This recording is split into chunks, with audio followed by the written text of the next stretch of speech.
Sob efeito de decisão do Supremo, o governo deverá anunciar na semana que vem se há necessidade de aumentar impostos. O Supremo Tribunal Federal optou nesta quarta-feira por proibir a inclusão do ICMS na base de cálculo das contribuições para o PIS/COFINS. O julgamento havia sido iniciado na quinta-feira da semana passada, mas foi concluído apenas ontem, com a derrota do governo por 6-4. O PIS e a COFINS são pagos por empresas de todos os setores e ajudam a financiar a Previdência Social e o Seguro-Desemprego. Com o fim da incidência do ICMS, a Procuradoria-Geral da Fazenda Nacional calcula que deixará de arrecadar 250 bilhões de reais em tributos. O ministro Celso de Mello, que votou pela retirada da cobrança, destacou que o contribuinte esteja sujeito a um estado de submissão tributária. Não se revela compatível com pretensões fiscais contestáveis do poder público, que, ao divorciarem-se dos parâmetros estabelecidos pela Lei Magna, buscam impor ao contribuinte um inaceitável estado de submissão tributária. Diante do prejuízo sofrido com a decisão do Supremo, o governo informou que poderá anunciar uma série de aumentos de impostos na semana que vem. O ministro da Fazenda, Henrique Meirelles, garante que as medidas adotadas vão fazer com que o Brasil retome o caminho do crescimento. O brasileiro pode esperar crescimento nos próximos meses. O Brasil entrou numa recessão já no meio de 2014. Então, é uma recessão muito longa. Então, quando está caindo muito, você começa a subir. O importante é você ir medindo como você está progredindo em relação ao ponto de partida. Os ministros Celso de Mello, Marco Aurélio, Ricardo Lewandowski, Rosa Weber, Luiz Fux e Carmen Lúcia votaram pelo fim da incidência do ICMS. Foram derrotados no julgamento os ministros Gilmar Mendes, Edson Fachin, Luiz Roberto Barroso e Dias Toffoli. Denise. Na verdade, essa era uma tributação sobre tributação. Já se imaginava que o Supremo pudesse ter essa decisão mesmo. É uma perda de receita para o governo. Agora, ele vem ameaçando com a possibilidade de aumento de tributos, não só em decorrência dessa decisão do Supremo.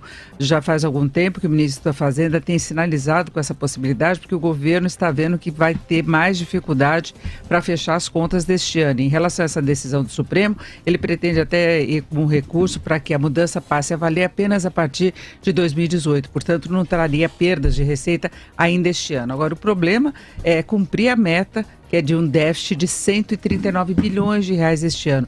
Mesmo com a repatriação de recursos que foi aprovada agora, o governo está trabalhando com cobertor curto, não consegue cortar os gastos da forma que deveria, mesmo com a PEC dos gastos, insiste na reforma da Previdência e por trás disso tudo a gente tem de lembrar que nós estamos ainda numa crise econômica com baixo nível de atividade, tributação mais pesada pode atrapalhar o processo de retomada do crescimento, além de ser uma medida antipática, para dizer o mínimo, no momento em que o governo tenta avançar com reformas que também não são bem recebidas pela sociedade. Então ele tem de administrar muito bem essa situação.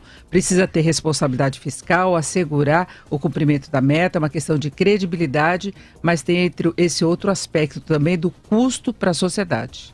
Eu acho que essa questão política do custo, que é complicadérrima e tal, e realmente a decisão foi absolutamente correta, que era um absurdo, né? Imposto sobre imposto. Eu gosto de contribuição quando não é imposto. Contribuição eu acho uma maravilha, especialmente quando elas são provisórias e fica de eterno, né? Agora, ele vai certamente, o governo, buscar mecanismos, já estão falando de imposto sobre gasolina, aumentar imposto, né? Tem a CID, né? Que sempre foi citada como uma opção de tributação. CID, que foi apresentada ao Brasil no debate eleitoral de 2002 da eleição presidencial pelo senhor Antony Garotinho, que perguntou ao Lula: e a CID? O que você vai fazer com a CID?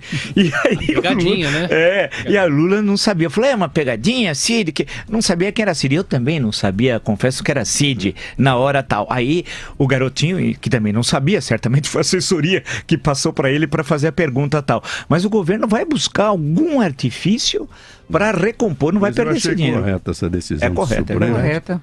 Porque você colocar, calcular o ICM, né, e como base de cálculo também do PIS e COFINS. Né? É imposto sobre imposto. É imposto sobre imposto, é uma tributação absurda. A decisão vai sair na semana que vem, quando o governo deve apresentar a revisão orçamentária para este ano com a nova projeção de crescimento. Essa projeção de crescimento implica a definição do quanto que o governo espera de arrecadação.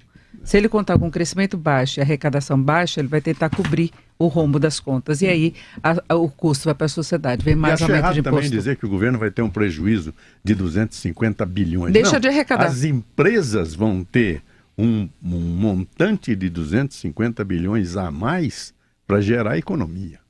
É diferente o enfoque. Ou um aperto financeiro a menos, né, Gesivaldo? Também tem esse outro lado do momento de crise, não é? Exato.